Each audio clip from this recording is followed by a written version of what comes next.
Dan kita masuk pada bab minasyirki iradatul insani bi amalihi dunya. Bab merupakan kesyirikan iradatul insan, kehendak manusia, bi amalihi, dengan amalannya, ad-dunya, diniatkan karena mencari dunia. Tentu yang dimaksud minasyirki di sini bukan syirkul akbar, tetapi syirkul asghar.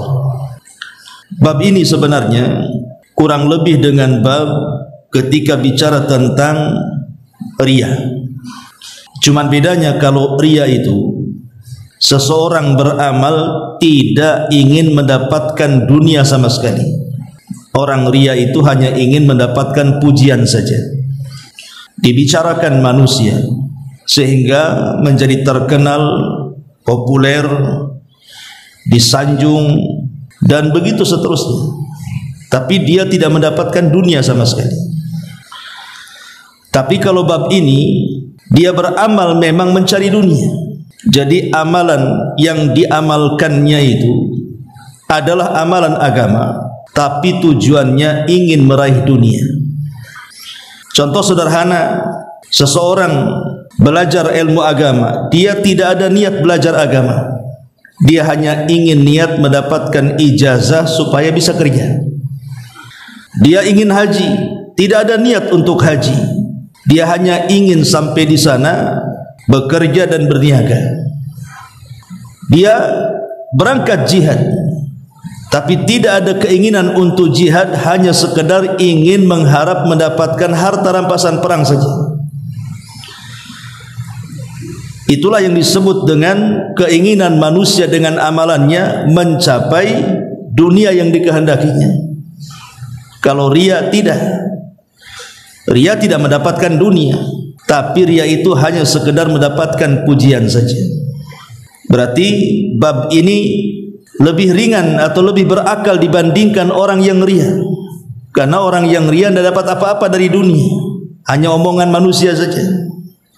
Tapi kalau ini dapat dunia, dapat uang, dapat kekayaan, tetapi itu semua adalah karena dunia saja. Baik, kita akan baca dalilnya. Mendasari bab ini, pengarang menyebutkan beberapa dalil, di antaranya Al-Qur'anul Karim, surah Hud ayat 15 sampai 16. Allah Subhanahu wa taala berfirman, "Man kana yuridul hayatad dunya wa zinataha nuwaffi ilaihim a'malahum fiha wa hum fiha la yubkhasun. Ulaika alladzina laisa lahum fil akhirati illa an-nar wa habita ma sana'u fiha wa batilum ma kanu ya'malun."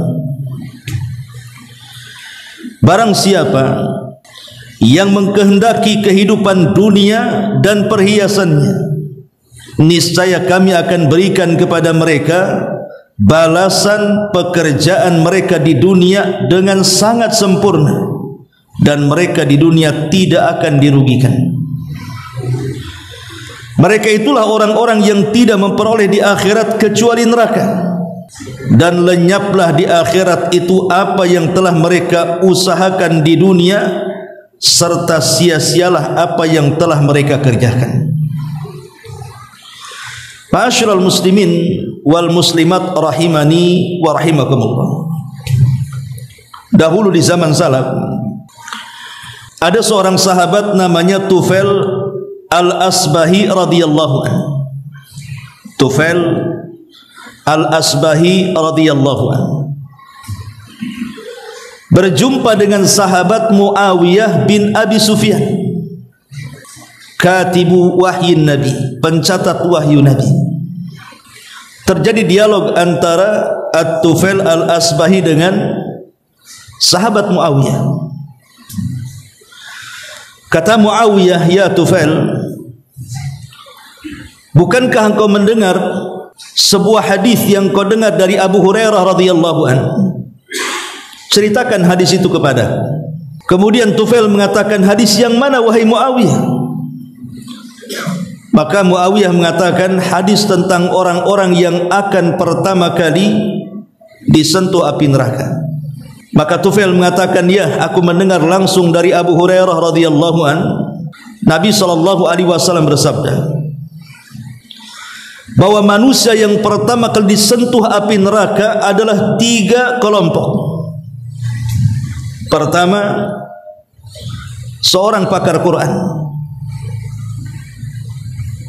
Ketika di dunia dia mengajarkan Al-Quran kemana-mana, diundang kemana-mana. Kemudian setelah mati dihadapkan kepada Allah Subhanahu wa ta'ala, kemudian ditanya, apa yang kau lakukan di dunia? Maka sang qari mengatakan, qara'tu fikal Quran, ya Rabb, aku membaca Al-Quran karenamu, dan aku ajarkan Quran juga karenamu.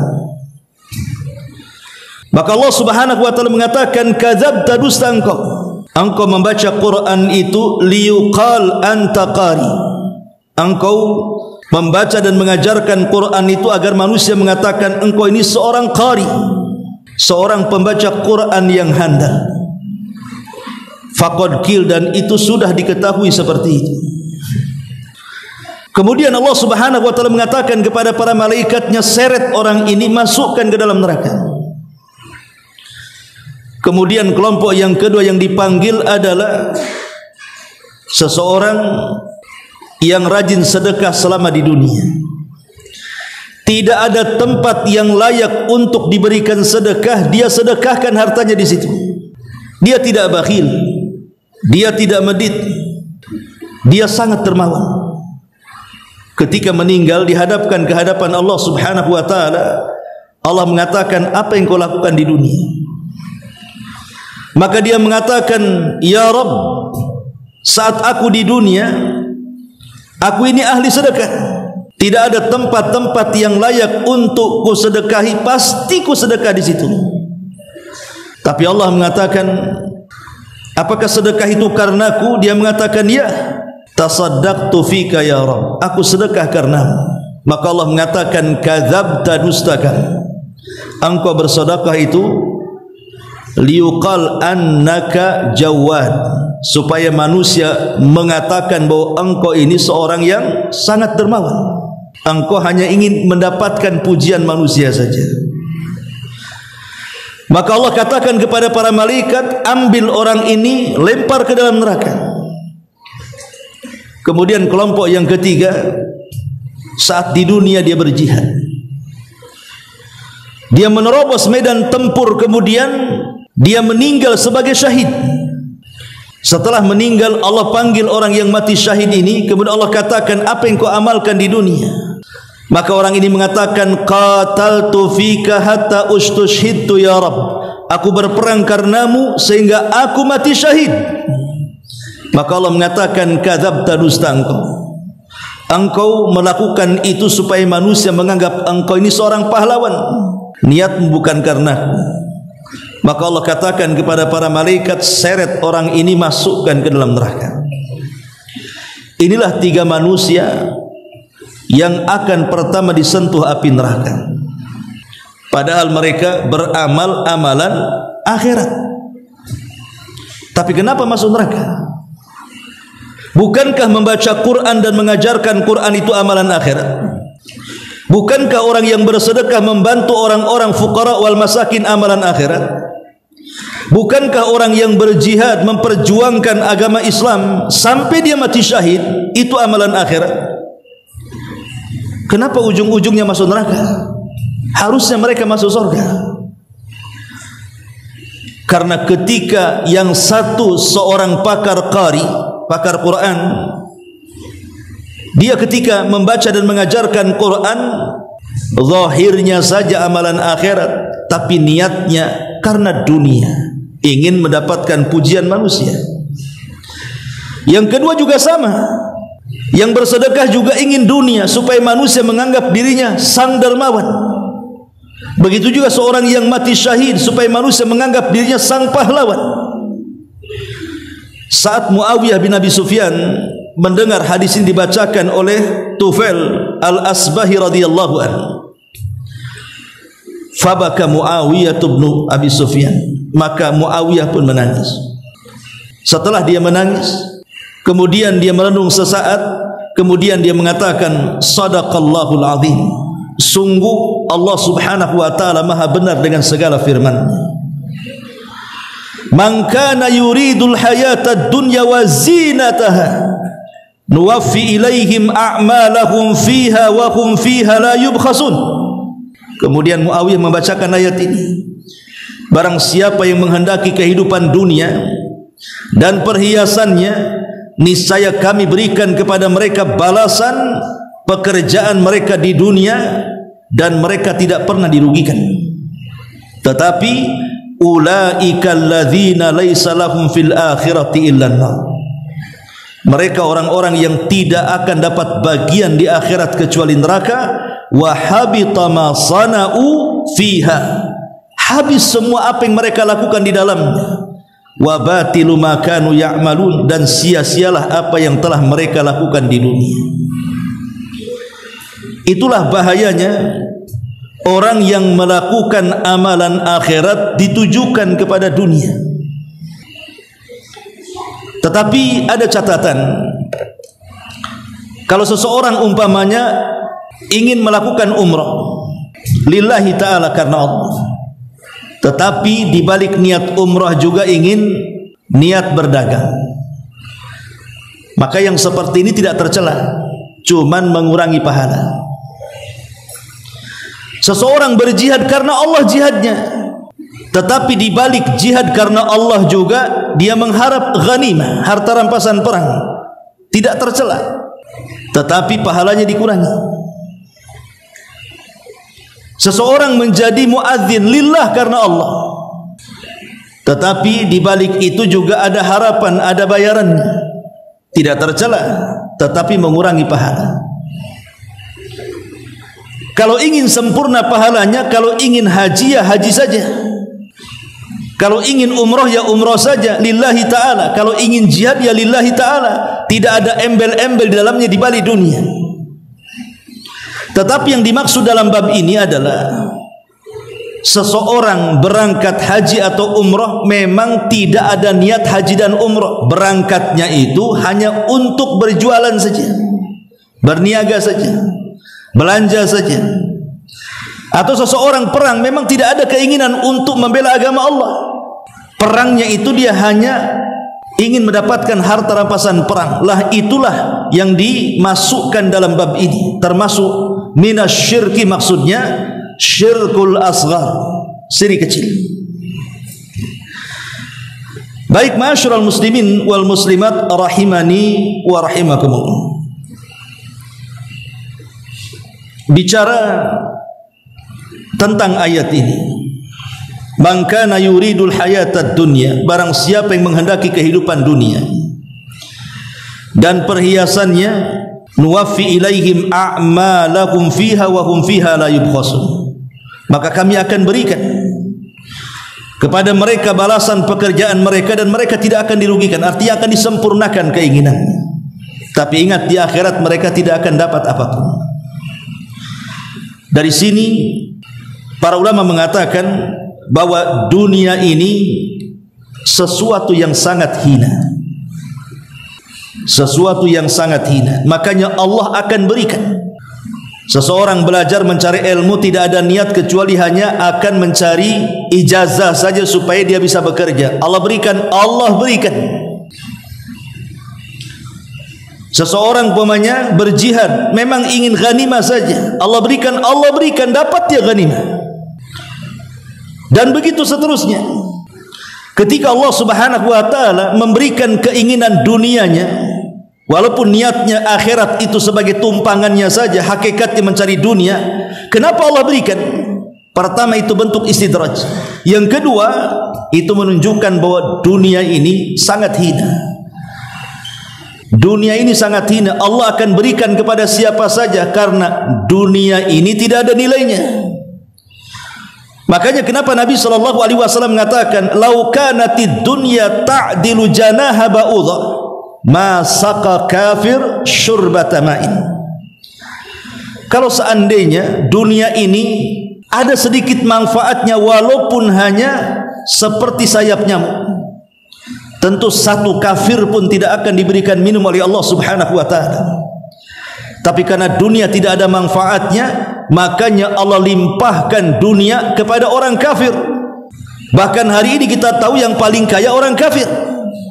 Menunjukkan bahwa banyaknya dunia itu bukan sebuah kebaikan. Karena orang kafir lebih kaya dibandingkan kita. Kalau memang kaya itu sebuah kebaikan, berarti orang kafir lebih baik dibandingkan kita. Tidak. Dunia ini bukan tanda kebaikan. Makanya di zaman Nabi SAW, Umar ibn Khattab radhiyallahu anhu bercerita, saat dia melihat kondisi Nabi SAW yang memprihatinkan dalam peristiwa ilah. Peristiwa ilah itu maksudnya Rasul SAW tidak mau menggauli istrinya hampir 1 bulan karena istrinya melakukan nusuz kepada Rasul, sehingga kemudian terdengar kabar bahwa Nabi SAW menceraikan istri-istrinya, padahal belum. Cuman itu tersebar gosip seperti itu. Maka Umar kemudian ingin mendatangi Rasul dan bertanya, apakah betul dia menceraikan istri-istrinya? Karena salah satu istri Rasul adalah putri dia, Hafsah. Ketika masuk ke ruangan, rupanya Nabi SAW berada di tikar pelepah kurma, yang kalau tidur kemudian bangun, maka pelepah kurma itu akan menggaris punggung dan pundaknya. Dari situ Umar bin Khattab radhiyallahu anhu pun mengatakan kepada Nabi SAW, ya Rasulullah, orang seperti anda yang mulia ini harusnya seperti Raja Persia dan Romawi, tidur di kasur empuk penuh dengan dayang-dayang, penuh dengan kekayaan dunia. Kenapa engkau seperti ini? Maka kemudian Nabi SAW ketika mendengar hal itu mengatakan, ya Ibn al-Khattab, wahai Ibn al-Khattab, ulaika kaumun ujjilat lahum tayyibatuhum fil hayati dunya. Wahai Ibn al-Khattab, wahai Umar, mereka orang-orang kafir itu, Persia dan Romawi itu, mereka adalah orang-orang yang disegerakan untuk mereka kebaikan mereka hanya dalam kehidupan dunia saja. Apakah kamu redha dengan dunia dan melupakan akhirat, ya Ibn al-Khattab? Sesungguhnya bagi kita akhirat bukan dunia. Makanya Nabi SAW mengatakan, mali walid dunya. Apa urusanku dengan dunia, kata Rasul. Dunia ini seperti orang yang safar, kemudian duduk di bawah pohon bernaung, kemudian pergi lagi. Makanya Rasul mengatakan kepada Ibnu Umar, kun fid dunya ka'annaka gharib au abiris sabil. Wahai Ibnu Umar, jadilah di dunia ini seperti orang asing atau seperti yang melintas jalan saja. Karena dunia bagi seorang mukmin itu sijen, dia penjara. Tetapi bagi orang kafir dia adalah surga. Sebagaimana Nabi SAW mengatakan, ad-dunya sijnul mu'min wa jannatul kafir. Dunia ini penjara bagi orang-orang yang beriman, tapi surga bagi orang-orang kafir. Makanya dalam bab ini, kalau seseorang kemudian mengejar dunia dan meninggalkan akhirat, hakikatnya dia mengejar yang hina dan meninggalkan yang mulia. Buat apa kita meninggalkan yang hina sementara meninggalkan dunia? Seperti kita mengejar setetes air di ujung jarum, sementara lautan yang tidak ada tepinya kita tinggalkan. Bukankah Rasul yang mengatakan, kalaulah manusia dan jinnya berkumpul di sebuah lapangan, kemudian mereka meminta semua persoalan mereka kepada Allah, yang satu dengan yang lainnya berbeda, maka Allah akan kabulkan permintaan mereka seperti jarum yang dimasukkan ke dalam lautan, kemudian diangkat, kemudian ada tetesan di ujungnya. Satu tetes inilah cukup untuk memberikan seluruh hajat manusia dan jinnya semuanya, sementara lautan itu kekayaannya. Kalau kita mengejar dunia, berarti kita hanya mengejar yang satu tetes dan melupakan lautan yang tak bertepi. Itu maksudnya. Ada kenikmatan di sana yang jauh lebih indah sorga dibandingkan hanya kenikmatan sesaat. Di sini Allah ingatkan di sini.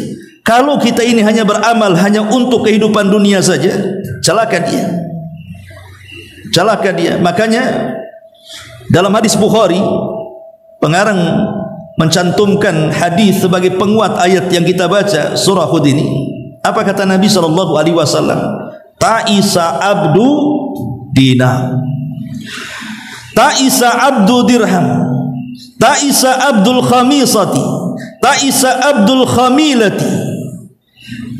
Celaka dan binasa hamba-hamba dinar, celaka dan binasa hamba-hamba dirham, celaka dan binasa hamba-hamba khamisah, hamba-hamba pakaian, celaka dan binasa hamba-hamba khamilah, hamba-hamba yang hanya keinginannya dunia saja. Ini sebuah percontohan. Di sana ada hamba kebun, di sana ada hamba tanah, di sana ada hamba kendaraan, di sana ada hamba wanita, di sana ada hamba-hamba yang lainnya. Pokoknya kalau dunia ini apapun bentuknya, kemudian pikiran dan akal kita tercurah kepada dunia yang dimaksud itu, maka kita telah menghambakan kepada dunia itu. Kalau kita mencurahkan kehidupan kita hanya untuk seorang wanita, setiap hari pikiran kita hanya wanita, berarti kita menjadi hamba wanita. Kalau kita hanya mencurahkan toko saja, yang diurus itu bisnis saja, tidak pernah dia salat, tidak pernah dia duduk di majelis ilmu, tidak pernah membaca Quran atau zikir, berarti dia hamba toko. Sebutkan ada hamba tas. Ini sebuah permisalan saja. Kalau dulu di zaman jahiliyah mungkin berhalanya Lata, Uzza, Manat, Khubal dan begitu seterusnya. Sekarang berhalanya pakaian, tas, bisnis, uang dan lain sebagainya. Maka mereka dikatakan ta'isa. Kalimat ta'isa ada dua makna. Makna yang pertama adalah ad-du'a. Artinya Nabi SAW mendoakan kecelakaan, mendoakan kebinasaan kepada mereka yang menghambakan dirinya kepada uang dinar, dirham, rupiah, dolar, ringgit dan begitu seterusnya. Atau makna yang kedua, walaupun mereka mendapatkan harta yang mereka kehendaki, tetap mereka celaka. Umpamanya dia menghabiskan waktunya siang malam, dari mulai tidur sampai bangun sampai tidur lagi, di otaknya hanya duit saja. Betul-betul dia dapat uang, tetap celaka kalau dia menghambakan diri kepada uang tersebut. Itu makna ta'isa abdu dinar. Karena dunia itu sirru tughyan, dia rahasia bejatnya orang. Betapa banyak orang-orang ketika miskin masih baik dia, tapi ketika kaya nampak sombongnya, nampak ujubnya, nampak zalimnya.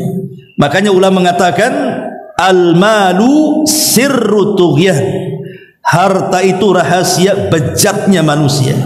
Dari sini Allah mengatakan kalla innal insana la yatgha an ra'ahu istaghna. Sekali-kali manusia jangan seperti itu.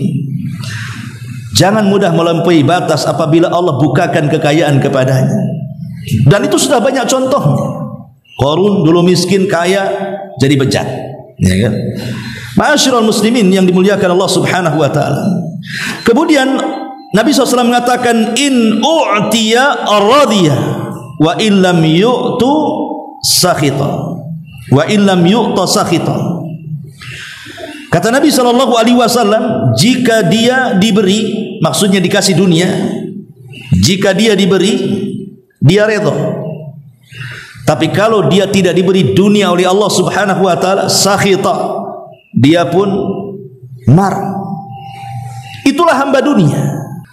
Kalau ada dunia tenang hidupnya, tenang. Tapi kalau tidak diberi dunia, putus asa dia. Lah hamba-hamba dunia seperti ini. Jadi marah dan tidaknya itu hanya urusan dunia saja. Kemudian Rasul mengatakan ta'isa wantakas wa idza syika falantakas.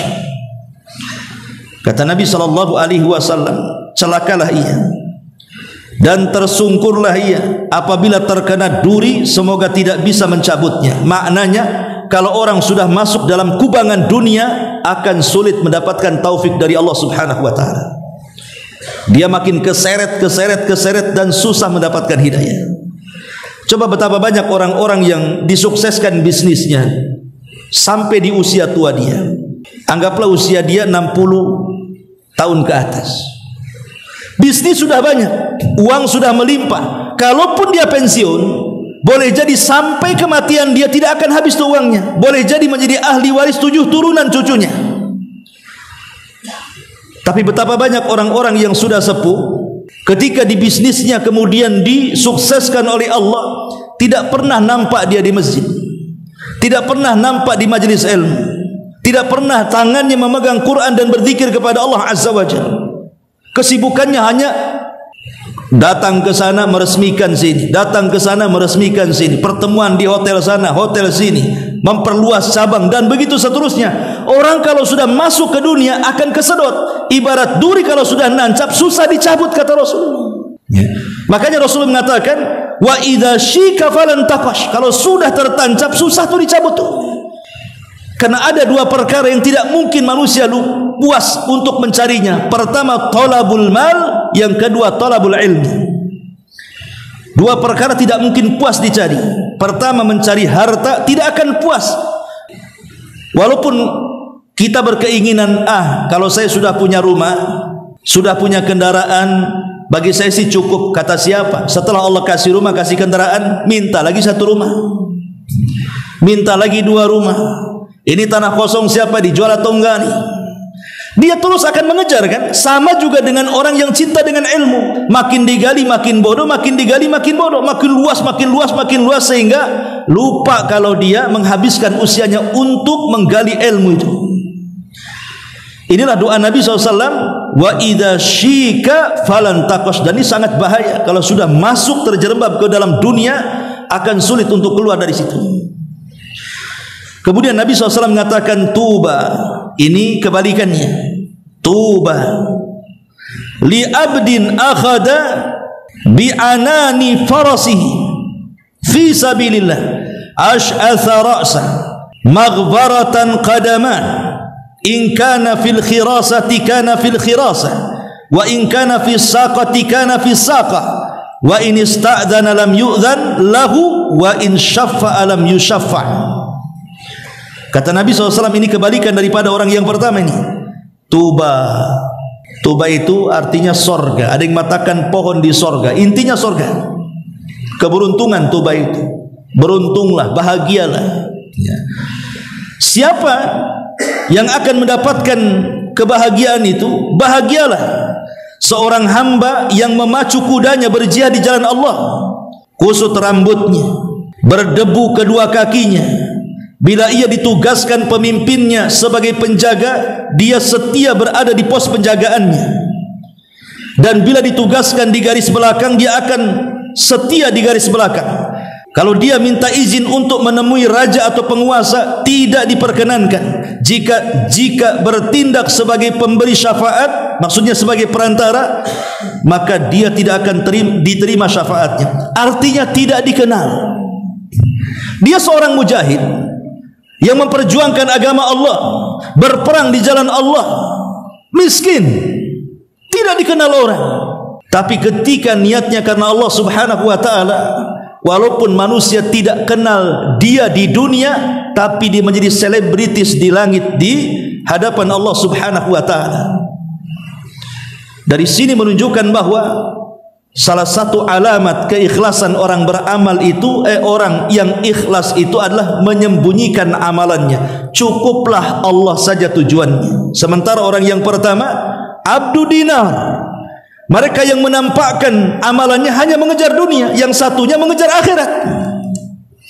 Dan di dunia ini, di akhirat ini cuma ada 2 tempat saja, sorga ataupun neraka. Makanya Allah mengatakan ulaika laisa lahum fil akhirati illan nar. Orang yang seperti ini tujuannya hanya dunia-dunia saja, di akhirat dia akan dimasukkan ke dalam neraka. Naudzubillah.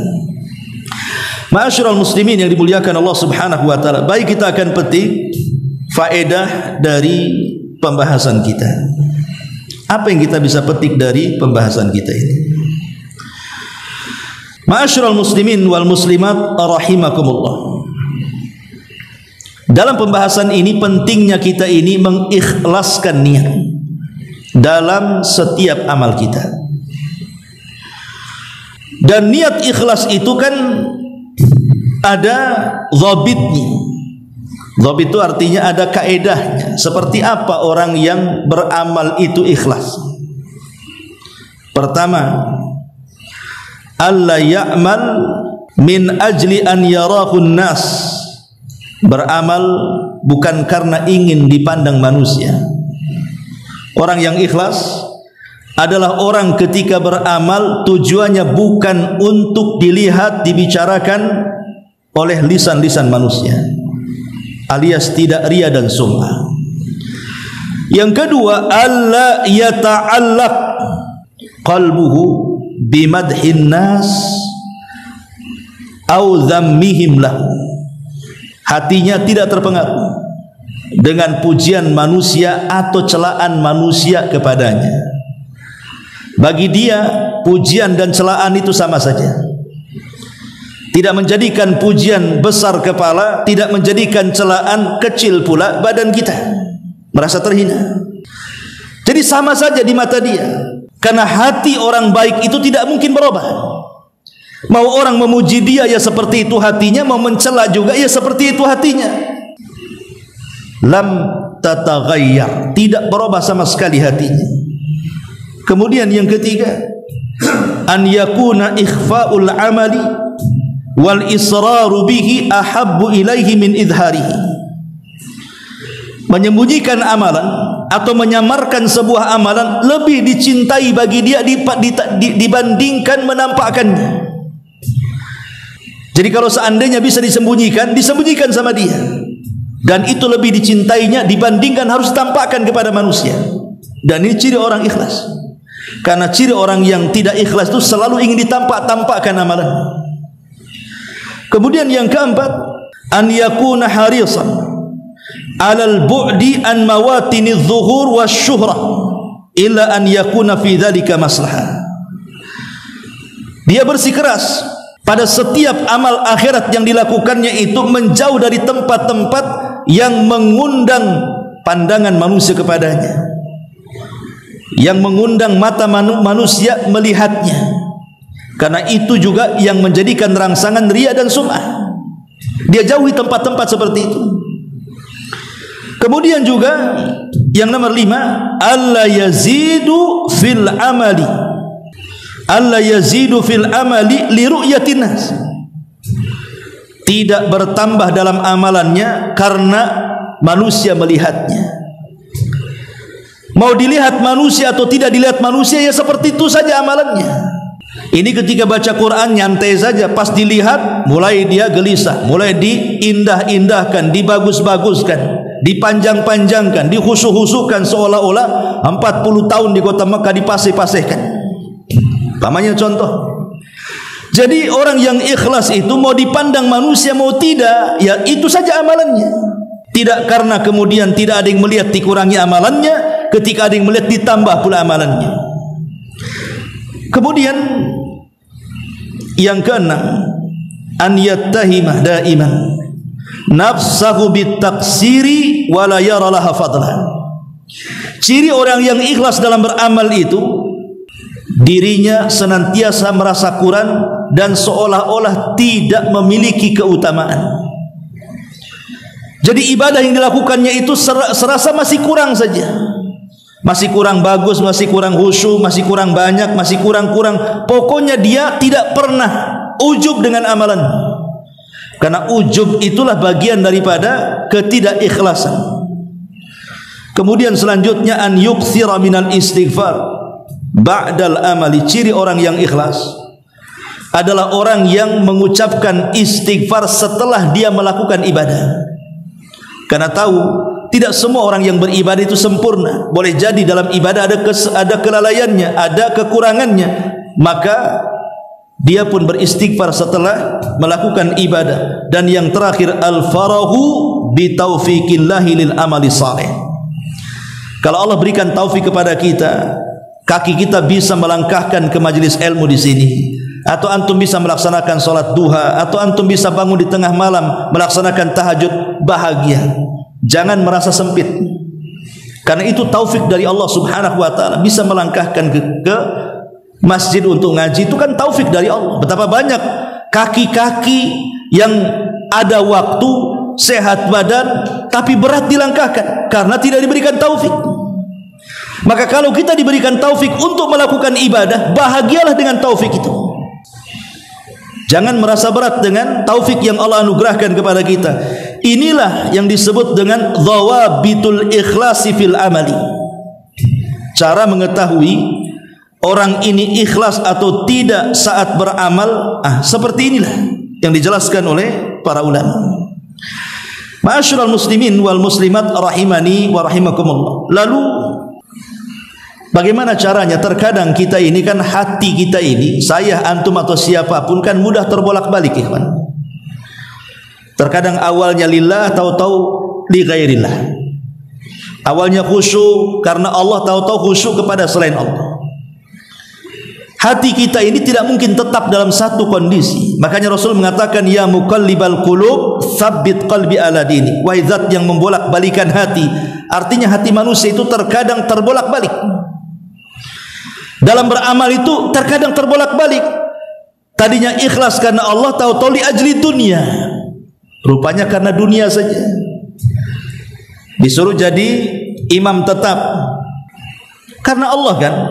Awalnya bagus ibadah, tapi ujung-ujungnya karena dunia. Menjadi muazin juga demikian, menjadi guru begitu juga, menjadi pendakwah begitu juga.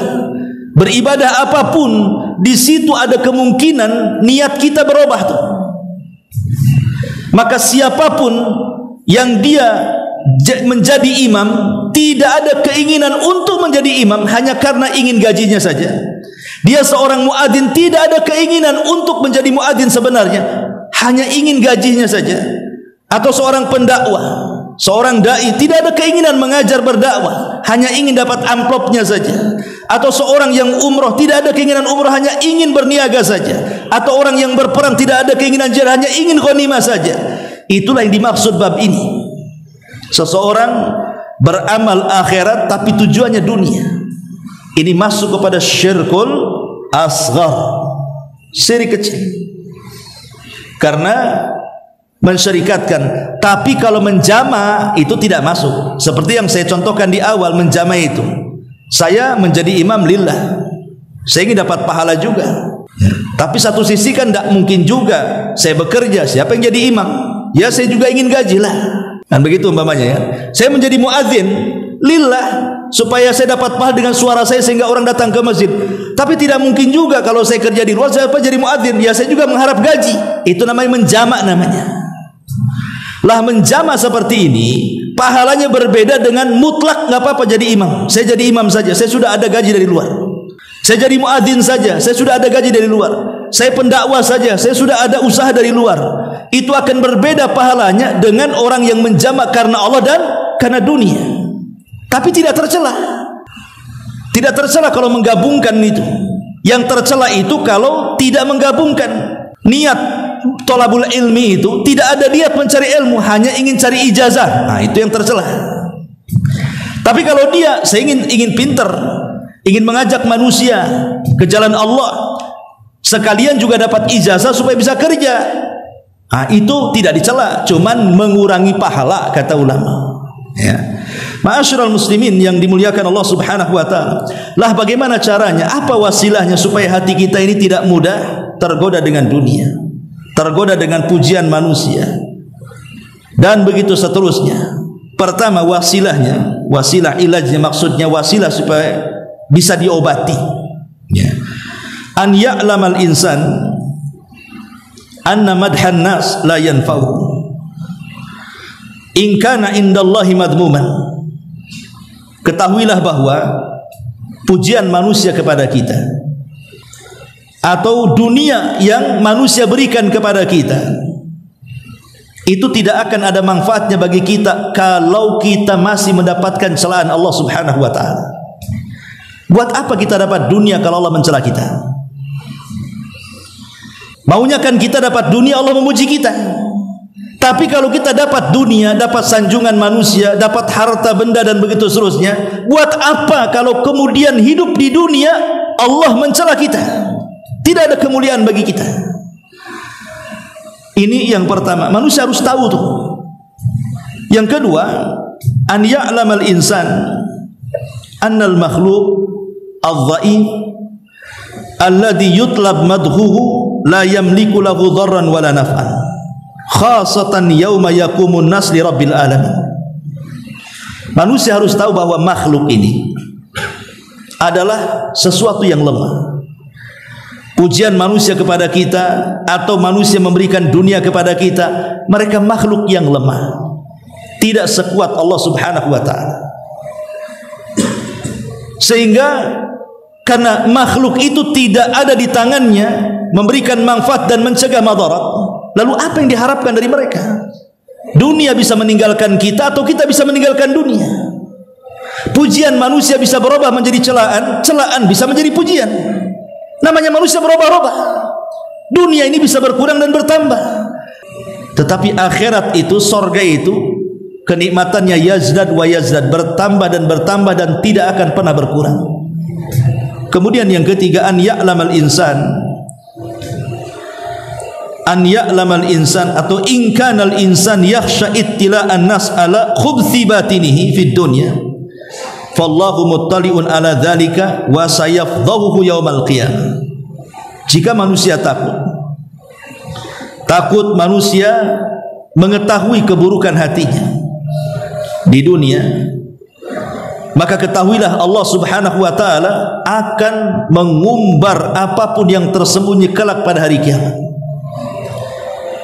Terkadang orang ini kan niat karena dunia, itu sudah salah niatnya. Mungkin manusia tidak tahu. Seseorang menjadi muazzin, seorang jadi imam, seorang jadi pendakwah, zahirnya lillah kan? Zahirnya lillah. Manusia tidak tahu kalau niatnya itu hanya ingin mencari dunia saja. Ya, manusia tidak tahu. Tapi Allah tahu, dan Allah akan membongkarnya, tidak di dunia, kelak pada hari kiamat.